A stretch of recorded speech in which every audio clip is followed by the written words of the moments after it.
what are ways, or first of all, let's start, what are you seeing as far as market volatility goes, Jeff?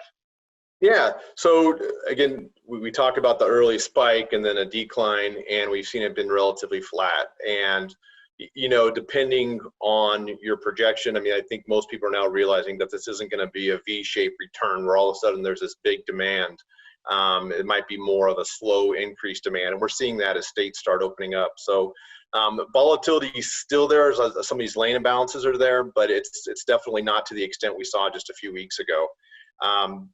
You know, and again, the supply demand constraints I'll share out there, but from a volatility standpoint, it's definitely dropped, but it seems to be stabilized. We're seeing a few lanes, David, that we're seeing a little more volatility as, you know, as demand returns, but in general, not to the degree we saw several weeks ago.